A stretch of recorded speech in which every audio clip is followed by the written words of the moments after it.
Bismillahirrahmanirrahim. Alhamdulillahi rabbil alamin wa bihi nasta'inu ala umurid dunya waddin. Wassalatu wassalamu ala asrafil anbiya'i wal mursalin sayyidina wa maulana Muhammadin wa ala alihi wa ashabihi ajma'in wa man tabi'ahum bi ihsanin ila yaumiddin. Asyhadu an la ilaha illallah al-malikul haqqul mubin wa asyhadu anna Muhammadan abduhu wa rasuluhu sadiqul wa'dil amin. Thumma uhayyikum bi tahiyatil islamiyah, tahiyatin thayyibatin mubarakah, tahiyatin min indillah, tahiyati ahlil jannah. Assalamualaikum warahmatullahi wabarakatuh.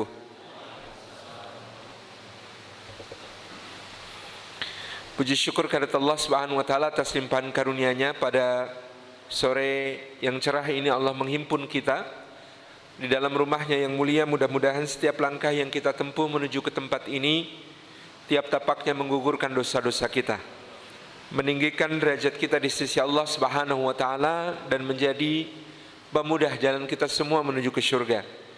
Sebagaimana sabda Rasulullah sallallahu alaihi wasallam, "Man salaka tariqan yaltamisu fihi ilman, sahhalallahu lahu bihi tariqan ilal jannah." Dan duduk kita semua semoga termasuk taman di antara taman-taman surga, di mana Rasulullah SAW telah menjanjikan, majtama'a qaumun fi baitin min buyutillah yatluna kitaballah wa yatadarasunahu bainahum illa ghasyiyatuhumur rahmah wa hafathumul malaikah wa nazalat alaihimus sakinah wa dzakarahumullahu fi man indah. Rawahu Muslim wa sahih. Tidak berhimpun satu kaum di satu rumah di antara rumah-rumah Allah, di dalamnya mereka membaca kitab Allah dan mengkajinya di antara mereka, melainkan keadaan mereka itu dicurah-curahi rahmat Allah, dinaungi sayap-sayap malaikat yang memohonkan ampun untuk mereka, diturunkan sakinah ke dalam hati mereka, dan disebut-sebut nama mereka semua dengan bangga pada makhluk-makhluk mulia yang ada di sisinya. Dan duduk kita semua untuk menyebut-nyebut Rasulullah sallallahu alaihi wasallam, untuk membaca salawat atas namanya sallallahu alaihi wasallam, untuk menyimak kisah hidup beliau sallallahu alaihi wasallam, untuk bersemangat menumbuhkan tekad meneladani sunnah-sunnah beliau sallallahu alaihi wasallam.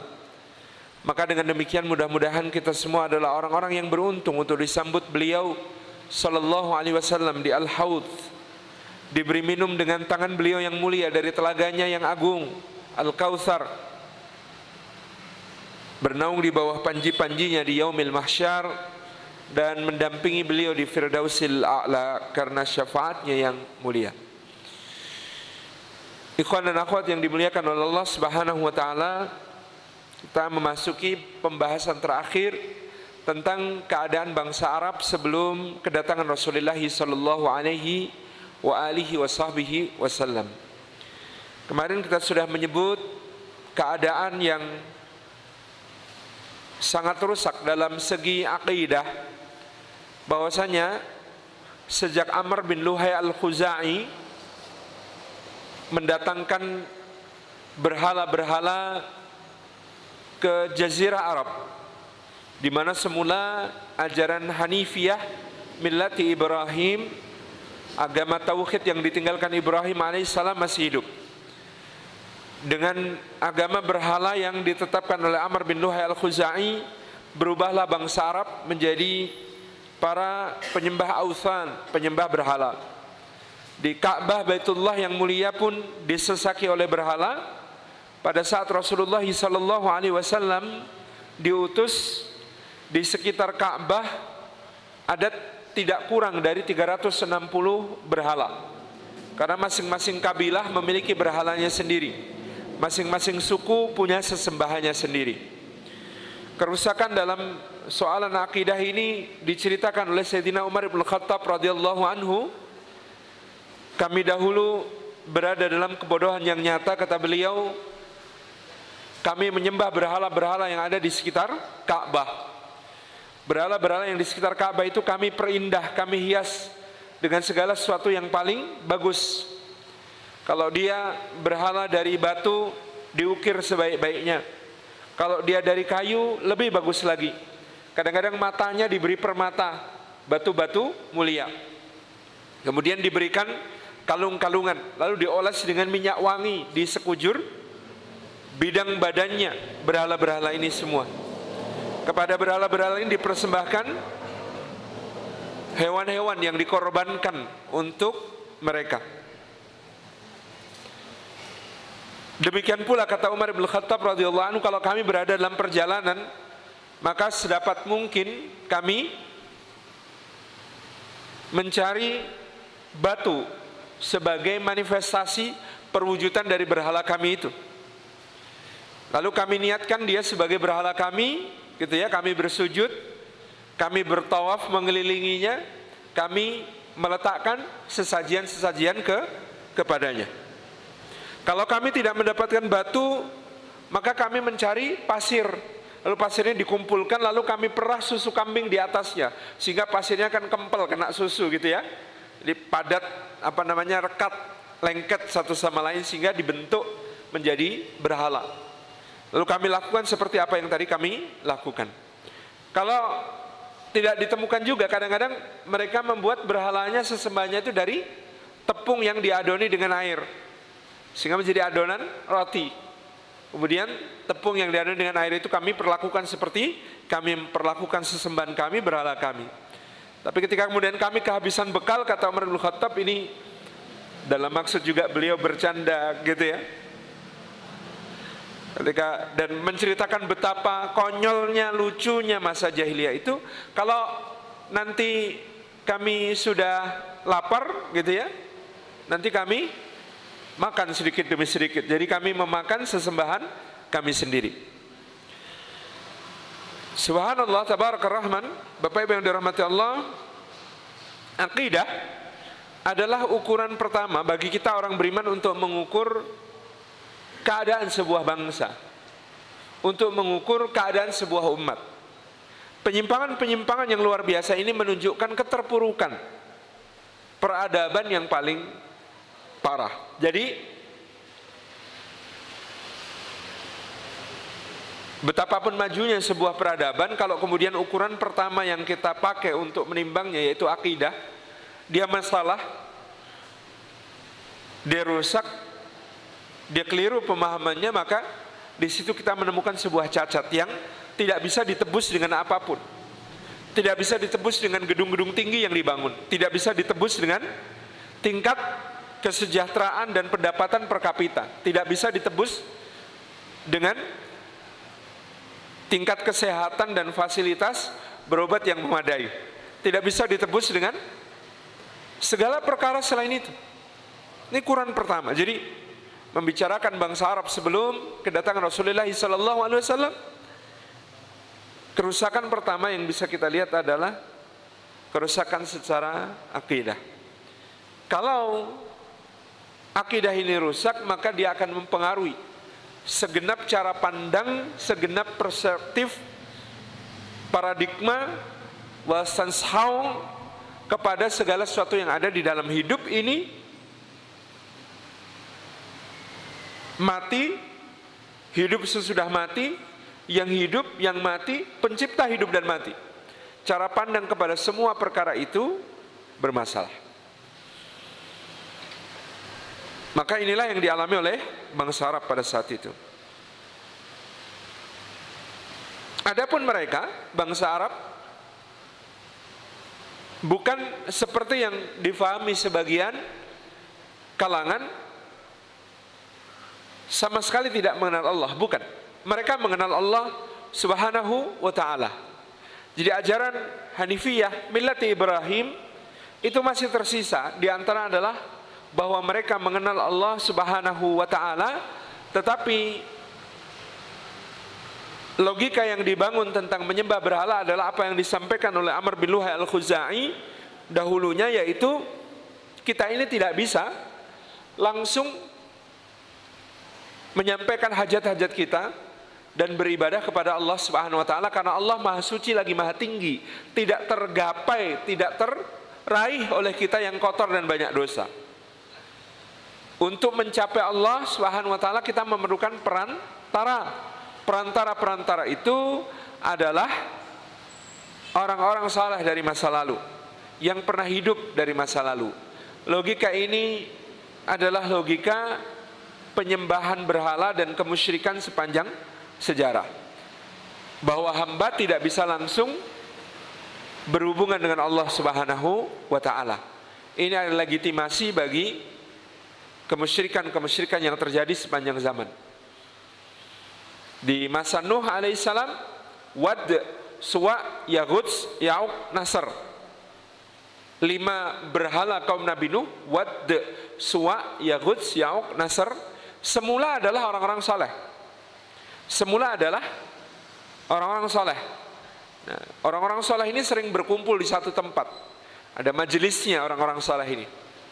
Dan mereka dulu memang betul-betul orang-orang saleh yang mulia, yang ahli ibadah, yang dekat dengan Allah, minal muqarrabin.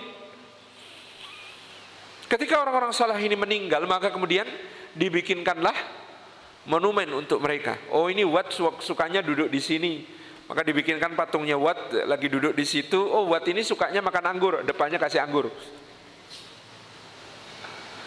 Oh, Suwa sebelah sini, Suwa sukanya makan kismis, anggur tapi udah dikeringin gitu. Oh, kemudian ada Yaguts, Ya'uq, Nasr, misalnya begitu. Dengan segala kebiasaan mereka. Lama kelamaan ilmu diangkat, apa yang terjadi? Orang-orang kemudian berpikir kalau kita langsung meminta kepada Allah susah dikabulkan karena kita banyak dosa. Nah, mari sampaikan permintaan kita kepada Allah itu lewat Wad, Suwa, Yaguts, Ya'uq, Nasr, yang sudah terbukti mereka adalah kekasih-kasih Allah. Logika ini juga yang dibawa oleh Amr bin Luhai al-Khuzai, pemimpin suku Khuza'ah yang sangat dengki kepada keturunan Nabiullah Ibrahim alaihissalam, Quraisy, sehingga ketika Khuza'ah mengalahkan Quraisy memerintah di kota Makkah, dia tidak rela mengikuti agamanya keturunan Ibrahim alaihissalam, sehingga dia ingin ada agama sendiri. Inilah agama warisannya Khuza'ah di kota Mekah, sehingga kemudian dia pergi ke negeri Syam. Kemudian ternyata di negeri Syam gitu ya, studi banding kan dia. Ketika studi banding di negeri Syam, katanya negeri Syam ini negerinya para nabi, tempat Allah mengutus para rasul, tapi ternyata di negeri Syam pun itu ada banyak penyembahan berhala. Ini terjadi setelah masa Sulaiman alaihissalam. Pada nyembah berhala juga kok. Akhirnya kemudian dia pulang dengan tekad untuk mendirikan agama berhala di Mekah. Kalau orang sudah berniat buruk, hatinya jelek, maka makin disimpangkan oleh Allah. Ayat tentang Bani Israel, falamma zaghu azaghallahu qulubahum. Di surah As-Saff Allah mengatakan falamma zaghu, ketika mereka menyimpang hatinya, azaghallahu qulubahum, maka Allah Subhanahu wa taala simpangkan mereka lebih jauh lagi. Kalau niatnya jelek, naudzubillahi min dzalik, ada orang-orang yang dijaga meskipun sudah berniat jelek gagal terus. Itu harus berbahagia itu, karena dijaga sama Allah. Kayak Nabi SAW waktu muda itu ya, mau niat nonton festival di Pasar Ukaz, yang festivalnya itu rame-ramean, ada tari-tarian, yang buka-buka aurat dan lain sebagainya. Diajak teman-temannya, ayo berangkat Muhammad. Waktu berangkat jalan, di tengah perjalanan ngantuk nggak kuat, tidur. Hari berikutnya begitu lagi sampai 3 kali. Dijaga oleh Allah. Maka kalau Anda bermaksiat kok gagal, sudah niat seperti ini, mau bermaksiat ternyata gagal, bersyukurlah kepada Allah Subhanahu wa taala. Barangkali itu cara Allah menjaga. Kata Sayyidina Ali bin Abi Thalib, gitu ya, kalau kita menyesali niat maksiat yang gagal dilakukan, maka dosanya nyeselin gagal maksiat itu bisa jadi lebih besar daripada dosa maksiat itu sendiri. Nauzubillahi min dzalik. Ya, kalau sudah niat maksiat gagal, nyeselnya nggak habis-habis karena gagal maksiat itu. Itu dosa nyeselin gagal maksiat itu bisa, naudzubillahi min dzalik, lebih berbahaya daripada dosa maksiatnya. Karena dosa maksiat kalau berhasil maksiat itu ya, kemudian nyesel, ya Allah sedih, kemudian bertaubat, banyak istighfar, selamat. Tapi dosa nyeselin, gagal maksiat, kok nyeselnya itu nggak habis-habis sampai tahun depan masih nyesel tahun kemarin itu kok nggak berangkat, padahal itu kesempatan bagus gitu ya. Na'udzubillah, ini berbahaya karena bisa mengantarkan kepada su'il khatimah. Maka kata Sayyidina Ali bin Abi Thalib, hati-hati kalau nyesel gagal maksiat kok nyeselnya nggak hilang-hilang. Ayo kita gagal maksiat harusnya bersyukur kepada Allah Subhanahu wa ta'ala, dijaga tadi oleh Allah Subhanahu wa ta'ala. Ya, ikhwan dan akhwat yang dimuliakan Allah Subhanahu wa ta'ala, falamma zagu azaghallahu qulubahum, ayat tadi, kalau hati sudah niatnya menyimpang, Allah Subhanahu wa ta'ala tambahkan simpangan yang lebih jauh. Qadarullah, ketika kemudian Amr bin Luhai al-Khuzai ini perjalanan pulang dari negeri Syam balik ke Makkah, dia tidur. Ketika tidur dia mimpi, dalam mimpinya dia diberitahu oleh syaitan,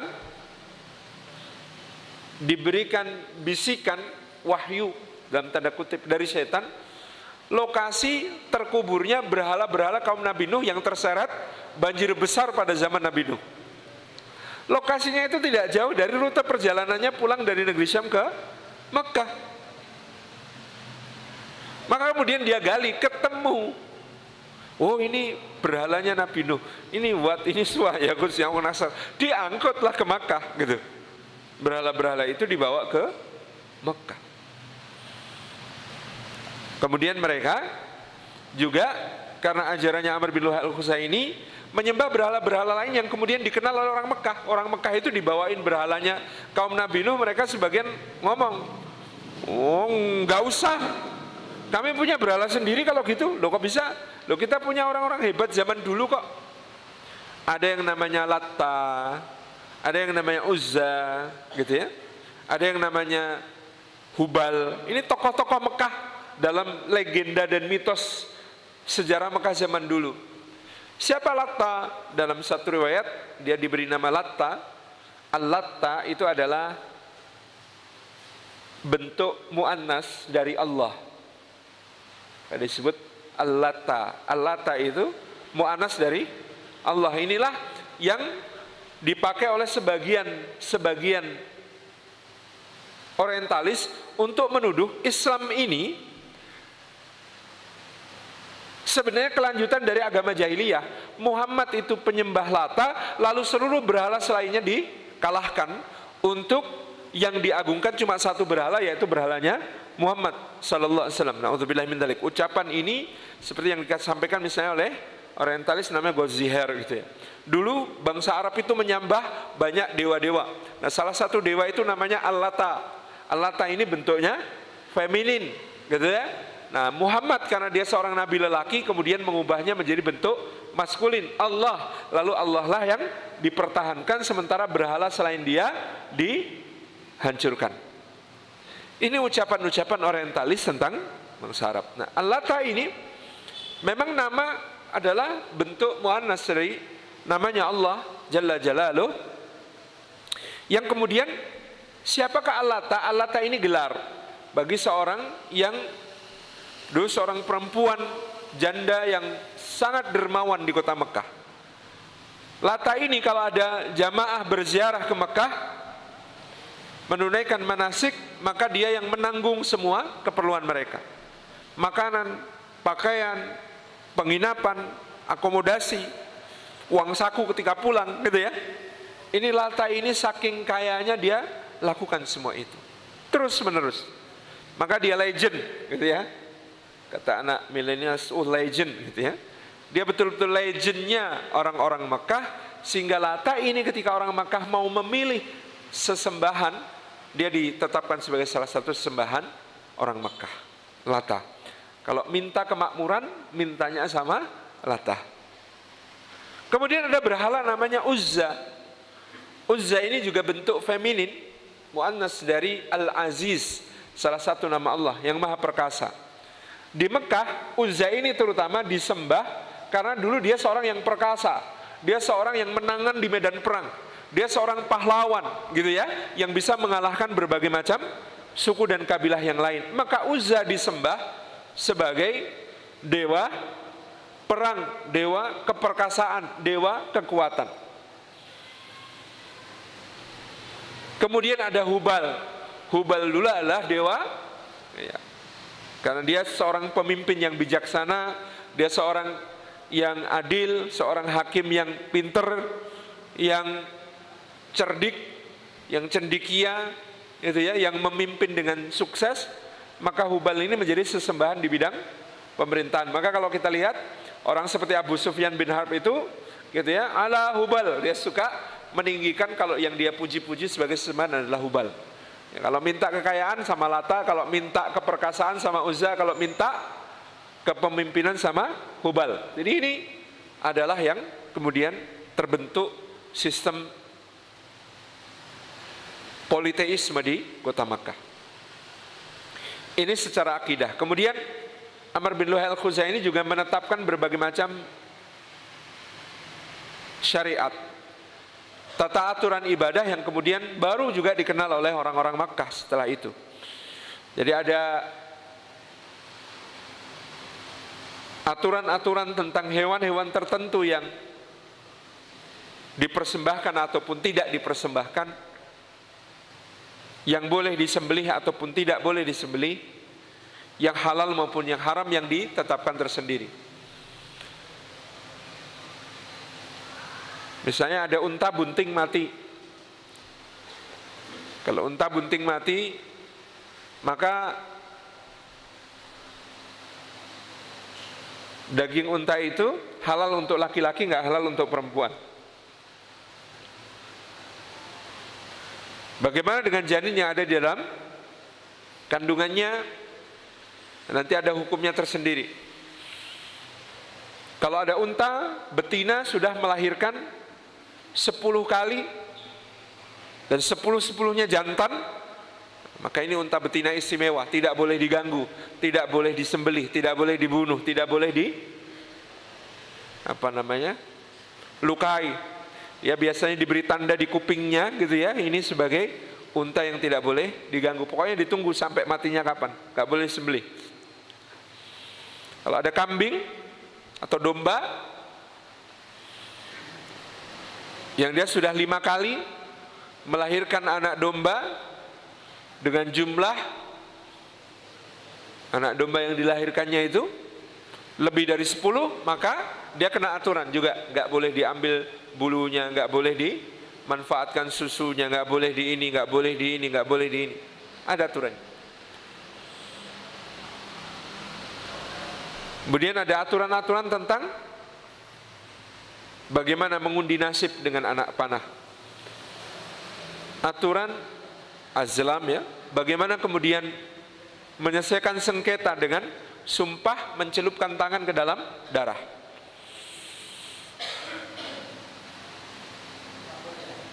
Semua perangkat ini luar biasa. Membuat agama itu tidak sederhana. Dan luar biasanya orang bernama Amr bin Luhai al-Khuzai ini sukses membuat sebuah agama baru di kota Makkah.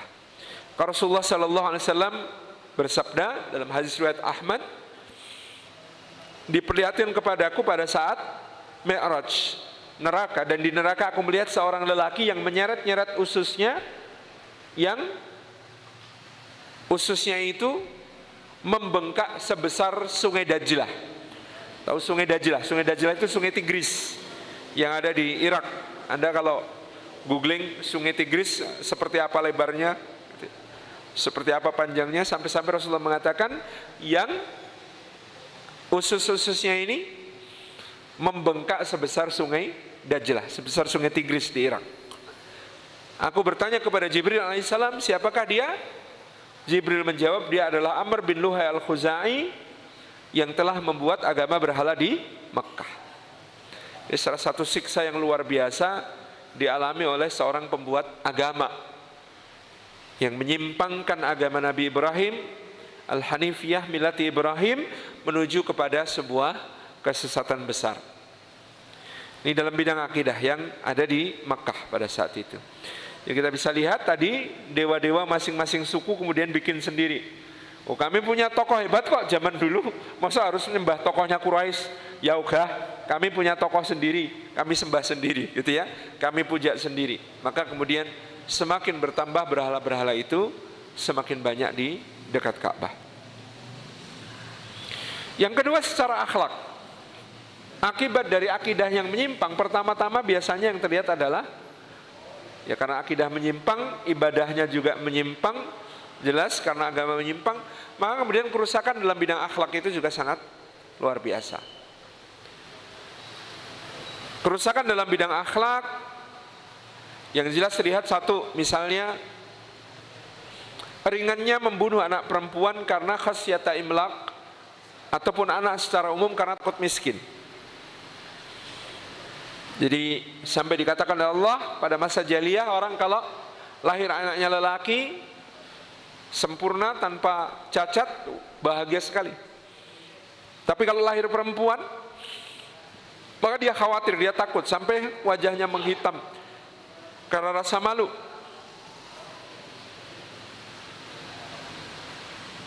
Ini terjadi misalnya pada keluarga-keluarga yang miskin. Jadi menganggap kalau ada anak perempuan, waduh, gak bisa jadi pelanjut keluarga,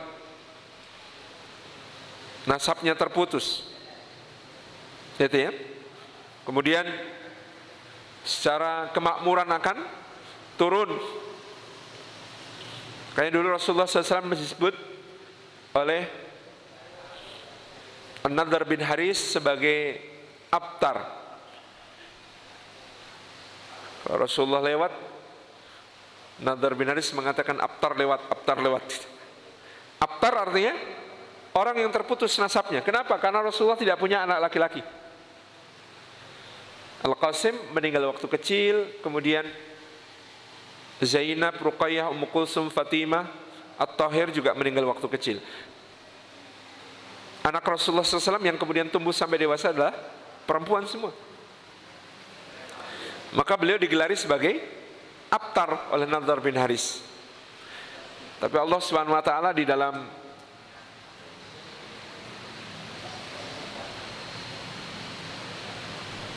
surah Al-Kautsar berfirman, inna a'tainakal kautsar fasholli li rabbika wanhar inna syani'aka huwal abtar.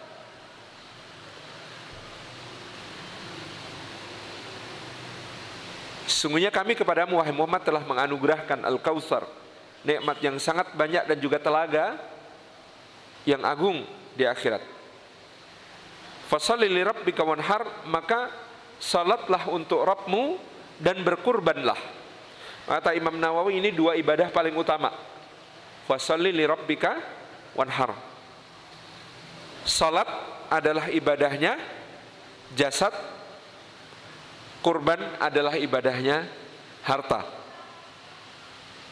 Jadi dua ibadah paling utama yang ditetapkan Allah sejak awal risalah adalah salat dan kurban. Salat itu ibadah raga yang paling utama, sementara kurban adalah ibadah harta yang paling utama. Masih ada waktu, yang masih punya kesempatan untuk menabung, silahkan menabung. Kurban ini ibadah utama. Fasholli rabbika wanhar. Kemudian Allah mengatakan inna syani'aka huwal abtar. Dia yang suka menghardikmu, mencaci makimu, menjelek-jelekkanmu, memberi gelar kepadamu dengan gelaran-gelaran yang buruk, itu adalah al-abtar yang sesungguhnya dia yang akan terputus. Maka banyak orang-orang kafir Quraisy itu anak-anaknya masih nyambung. Dalam arti anak-anaknya ada yang beriman. Abu Jahal itu punya anak namanya Ikrimah, yang nanti akan menjadi pahlawan Islam. Walid bin Mughirah itu punya anak namanya Khalid, yang akan menjadi pedang Allah yang terhunus. Gitu ya. Banyak sekali tokoh-tokoh Quraisy itu yang bapaknya mati kafir, tapi anak-anaknya akan menjadi pejuang-pejuang Islam, pahlawan-pahlawan Islam. Tapi yang namanya Nadhr bin Haris huwal abtar, terputus betul-betul. Seperti firman Allah Subhanahu wa taala, inna syani'aka huwal abtar.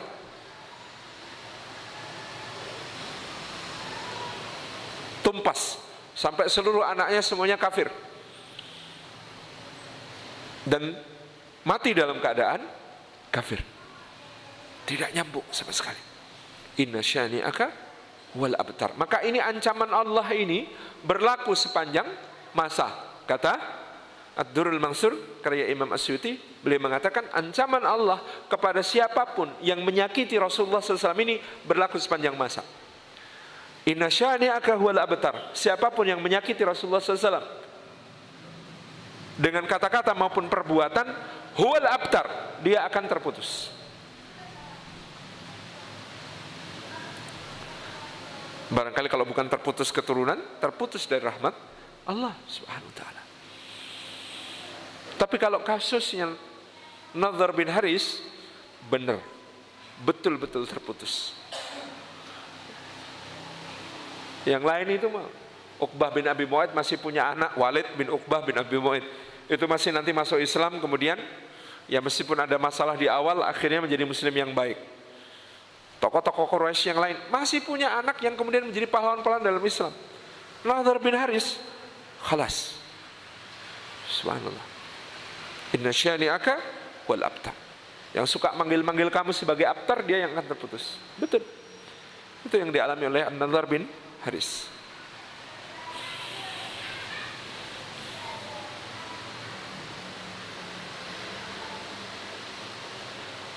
Jadi ini tentang anak. Takut punya anak, takut miskin karena ada anak. Kan bermula dari keyakinan yang keliru tentang rizki, keyakinan yang keliru tentang Allah Ar-Razzaq, Allah Al-Wahhab, Allah Al-Jawad. Di situ. Yang berikutnya, kerusakan moralnya juga diceritakan oleh bunda kita Aisyah radhiyallahu anha. Beliau berkata, seandainya ayat-ayat yang pertama kali turun di Makkah berbunyi jangan berzina dan jangan minum khamar, niscaya bangsa Arab akan berkata, kami tidak akan pernah mengikuti engkau, kami tidak akan pernah meninggalkan zina dan khamar selama-lamanya. Artinya apa? Dua perkara ini, zina dan khamar, adalah keseharian yang sangat lekat, yang dianggap biasa, yang dianggap bukan dosa.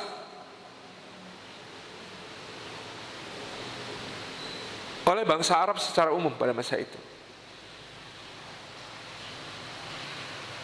Seandainya ayat yang pertama turun, jangan berzina, jangan minum khamar, niscaya orang Arab akan berkata, kami tidak akan pernah meninggalkan zina dan khamar selama-lamanya. Ya. Diceritakan Aisyah tentang zina, nikah itu dulu 4 tipe.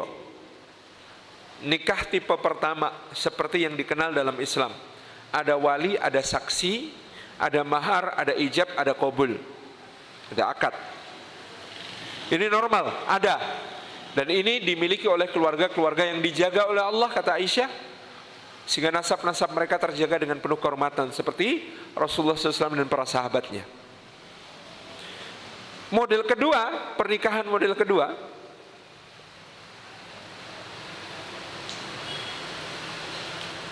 itu istibda.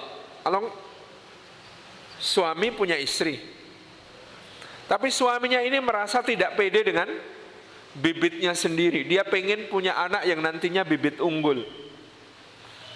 Maka istrinya ini dititipkan kepada seorang lelaki yang dianggap punya bibit unggul sampai hamil. Kalau sudah hamil baru diambil lagi. Ini namanya istibda, mencari bibit unggul. Sekarang kita mungkin membayangkan itu konyol ya. Tapi kalau kita baca sejarah, ternyata itu bukan cuma bangsa Arab. Di Romawi juga ada, di Persia juga ada, di Cina juga ada, di Jawa juga ada istibda. Kalau kita baca sejarah, maka kekaisaran Romawi itu pakai nasab ibu. Kenapa? Bapaknya nggak jelas. Kaisar yang memerintah berikutnya sering bukan adalah putra kaisar sebelumnya, tapi putra dari permaisuri kaisar. Nah, siapa bapaknya? Panglima yang tidak pernah terkalahkan di medan perang. Karena itu bibit unggulnya. Di Persia pun begitu, di Cina pun begitu, gitu ya. Ini terjadi di banyak peradaban. Namanya nikah istibdha. Ini nomor 2. Nomor 3 kata Aisyah itu nikah yang kemudian didahului oleh satu cara yang menjijikkan kata beliau, di mana ada beberapa lelaki mendatangi seorang perempuan. Nanti kalau perempuan ini hamil, lelaki-lelaki yang pernah mendatanginya ini dikumpulkan, lalu kemudian diundi. Mana yang keluar undian itu yang kemudian dijadikan suaminya. Yang lain yang kemudian tidak kena undian wajib iuran, memberikan harta untuk pernikahan mereka.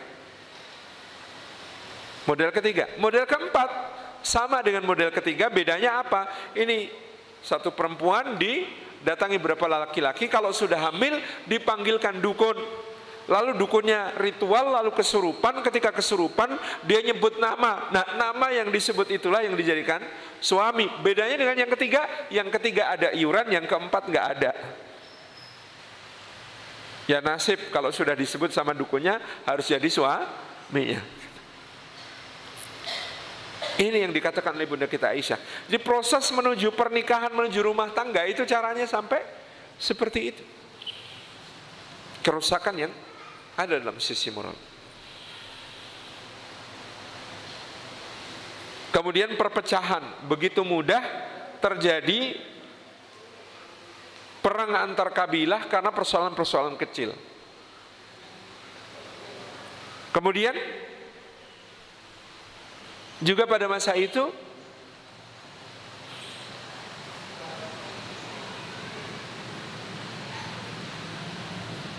seperti yang disebut oleh Sayyidina Ja'far bin Abi Thalib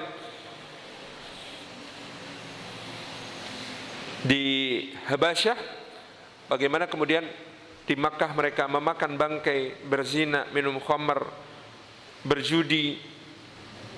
Nah, tentang khamr dan judi di kalangan bangsa Arab, Allah itu Masya Allah ya, objektif sekali. Yas'alunaka 'anil khamri wal maisir qul fihima ithmun kabiru wa manafi'u linnas wa ismuhuma akbaru min naf'ihima. Mereka bertanya kepadamu wahai Muhammad SAW tentang al-khamru yang memabukkan, wal maisir dan perjudian. Qul fihima ithmun kabirun, katakanlah bahwa di dalam kedua perkara ini terdapat dosa besar. Wa manafi'u linnas, dan bukan manfaat dalam bentuk tunggal, tapi manafi' artinya banyak manfaat bagi manusia. Jadi kata Allah, yang namanya khamr dan judi itu bermanfaat bagi manusia. Dan manfaatnya bukan cuma satu, ada banyak manfaatnya. Ini firman Allah, dan Allah mengakui di dalam khamr dan judi ada manfaat bagi manusia. Wa ithmuhuma akbaru min naf'ihima, kata Allah, tetapi dosa keduanya lebih besar daripada manfaatnya. Apa manfaatnya? Jadi dulu judi di orang-orang Quraisy itu pemerataan pendapatan. Orang Quraisy itu kalau menang judi itu hampir gak pernah hasil menangnya dibawa pulang. Kenapa? Arena judi Quraisy itu di luarnya itu kemudian menjadi tempat fakir miskin antri mendapatkan bagian. Orang Quraisy itu kalau judi hasil menangnya nggak dibawa pulang, bagi-bagi langsung di depan pintu arena perjudian di mana fakir miskin sudah menunggu. Kita mau bilang ini akhlak yang baik atau akhlak yang buruk? Jadi orang Quraisy ini kalau menang judi itu nggak dibawa pulang, nggak untuk keuntungannya sendiri, selalu bagi-bagi. Ya mungkin ada yang dibawa pulang, tapi tidak akan banyak. Yang lebih banyak yang kemudian dibagi-bagi untuk fakir dan miskin. Itu yang terjadi. Jadi kalau ada orang yang bikin satu sistem dana sosial berhadiah untuk pengentasan kemiskinan gitu, tapi sistemnya judi gitu ya, ya Allah juga sudah bilang dari dulu memang ada manfaatnya, tapi dosanya lebih besar gitu loh. Yang dilakukan di orang-orang Quraisy jelas. Nah, kadang-kadang Antum kalau jadi panitia satu event, satu acara, hati-hati jangan sampai terjebak maisir. Contoh, fun bike, sepeda gembira. Peserta daftar, biaya pendaftaran 100.000. Apa yang didapat? Fasilitas. Fasilitasnya dapat kaos plus lain-lain, itu A 50.000. Nah, yang 50.000 untuk apa? 50.000 dikumpulkan dari semua peserta ini, digunakan untuk membeli hadiah, yang hadiah nanti akan diundi. Apa hukumnya? Maisir, judi. Di situ syarat-syarat judi terpenuhi. Apa syaratnya judi?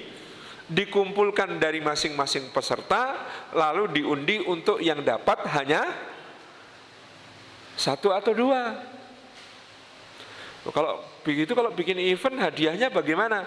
Jangan pernah menganggarkan hadiah dari iuran yang diambil dari peserta. Jelas nanti masuk maisir.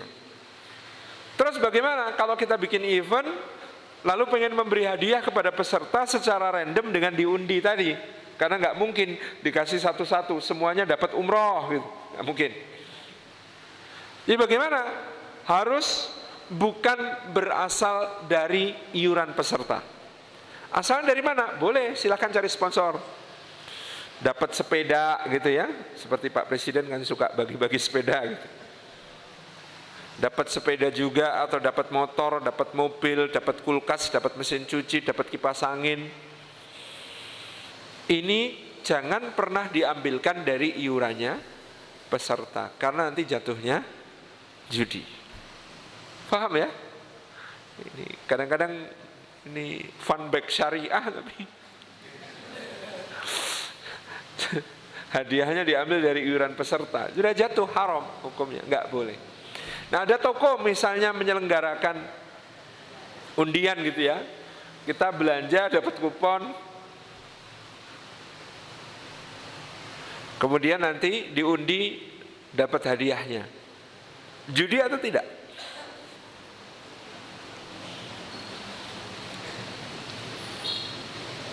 Nah, ribet itu, bahas hukumnya ribet. Bisa jadi judi, bisa jadi tidak. Bisa jadi judi kalau hadiah diambil dari keuntungan, sementara orang yang bayar lebih banyak, peluangnya untuk dapat lebih besar. Karena belanja lebih banyak kan kuponnya lebih banyak, berarti peluangnya lebih besar untuk dapat hadiah. Sementara hadiahnya jelas diambil dari keuntungan. Yang keuntungan itu pastinya dibayar oleh kita sebagai konsumen. Nah, hati-hati, lebih baik dihindari kalau seperti itu metodenya. Tapi tadi kalau ada sponsor dan lain sebagainya, tidak apa-apa, gitu ya. Nah, ini sangat-sangat memang riskan hukumnya. Khamar juga begitu. Allah menyebut khamar itu, siapa bilang nggak bermanfaat? Ada manfaatnya. Apa manfaatnya? Boleh dia tanya dokter-dokter, ada manfaatnya apa enggak sih khamar gitu. Barangkali ada. Kalau dulu zaman belum dikenal anestesi, di dalam kondisi-kondisi tertentu, medical emergency itu, misalnya harus operasi, motong tulang dan lain sebagainya, itu ya cara untuk membuat pasien teranestesi, nggak ngerasa sakit ketika kemudian dilakukan operasi, ya dengan Homer zaman dulu, sebelum kita menemukan anestesi yang lebih terhindar dari Homer itu. Apa manfaatnya Homer? Ada. Wa ithmuhuma akbaru min naf'ihima. Tapi jelas Allah menyebutkan dosanya lebih besar daripada manfaatnya. Kalau dosanya lebih besar, berarti madharatnya juga lebih besar. Itu intinya. Tidak mungkin sesuatu itu dihukumi dosa oleh Allah kecuali pasti dia mengandung madharat, mengandung bahaya bagi orangnya. Nah, bagaimana kemudian tata pemerintahan Quraisy? Kita sudah menyinggung Quraisy ini dinisbatkan kepada seorang tokoh yang namanya Fihr bin Malik, yang berhasil menyatukan kembali suku Quraisy dan mengalahkan Khuza'ah, memerintah kembali kota Makkah sebagai keturunan Nabi Ibrahim alaihissalam.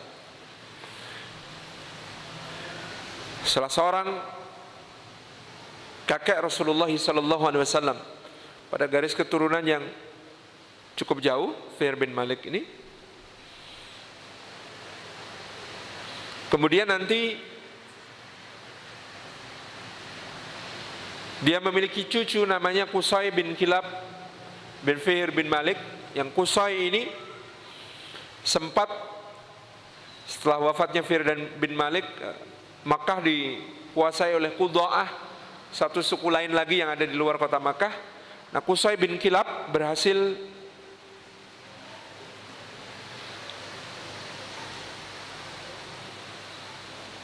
mengalahkan Qudha'ah dan kemudian mendirikan pemerintahan kota Makkah yang kokoh lagi di atas sendi-sendi Quraisy. Kemudian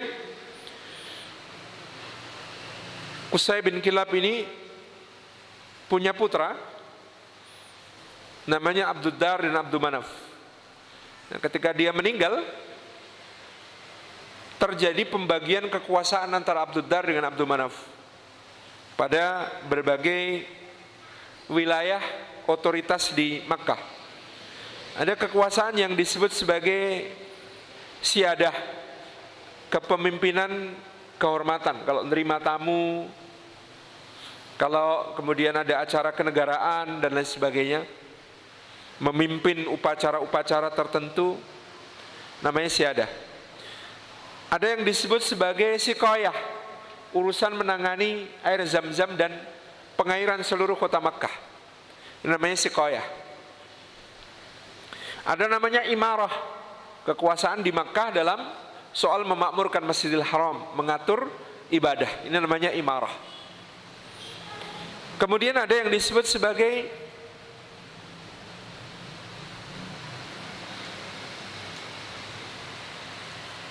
sifarah, soal-soal perutusan.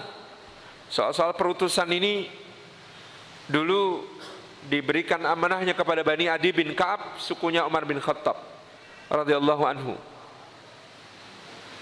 Ini sifarah, duta besar dikirim kemana, ngantar surat, berdiplomasi dan sebagainya, namanya sifarah.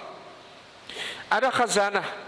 Khazanah ini ngurusi kekayaan dan simpanan kota Makkah, perbendaharaan. Ini dari dulu adalah bagiannya suku Taim, kabilahnya Abu Bakar As-Siddiq radhiyallahu anhu. Kemudian ada urusan, kalau siqayah tadi itu Bani Hashim dan Bani Muthalib, sukunya Rasulullah SAW. Imarah juga begitu. Kemudian ada urusan mafatih, soal kunci-kunci, ini kunci Ka'bah, kunci Darun Nadwah dan sebagainya. Ini juga ada pengurusnya tersendiri.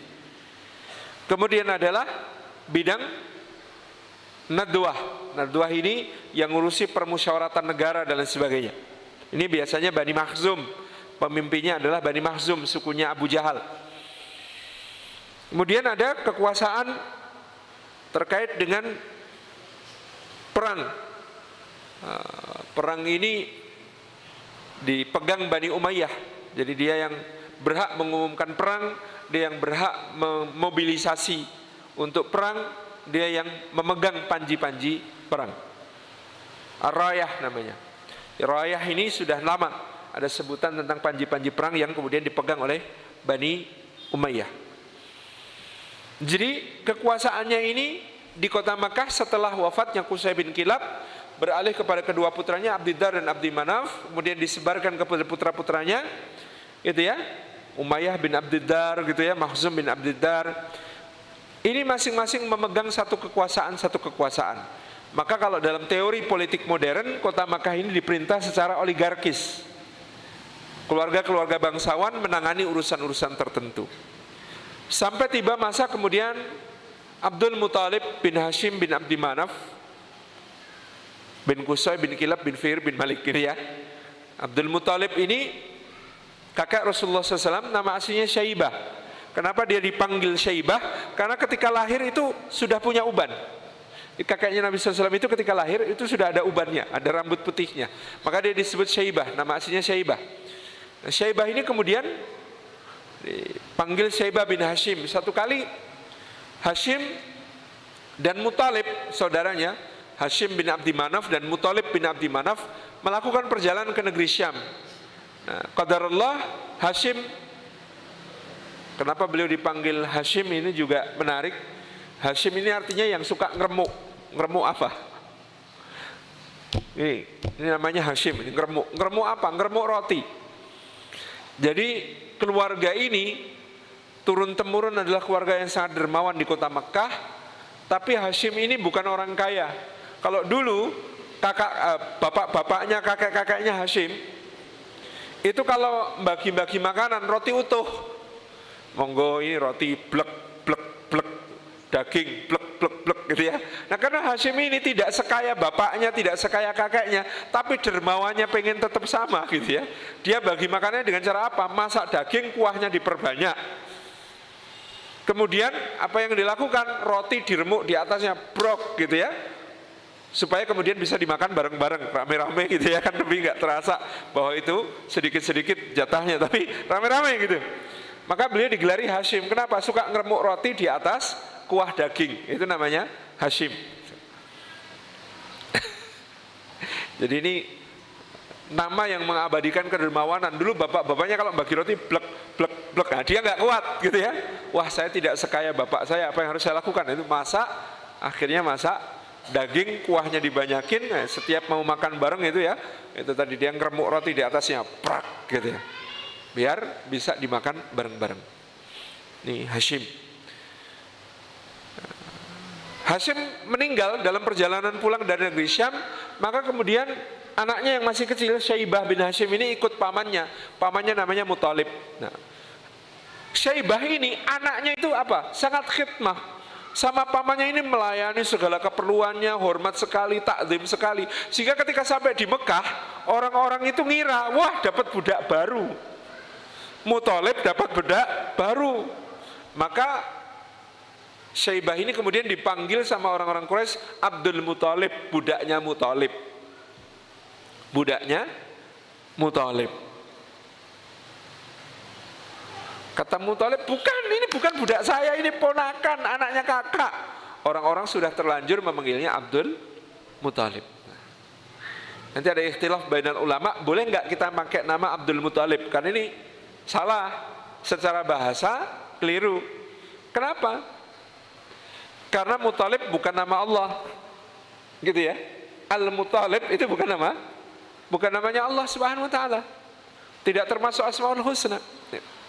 Maka memakai nama Abdul Muthalib kalau kita sekarang faham karena sudah ngerti ilmunya, sebaiknya tidak dilakukan. Karena Muthalib itu bukan nama Allah Subhanahu Wa Taala.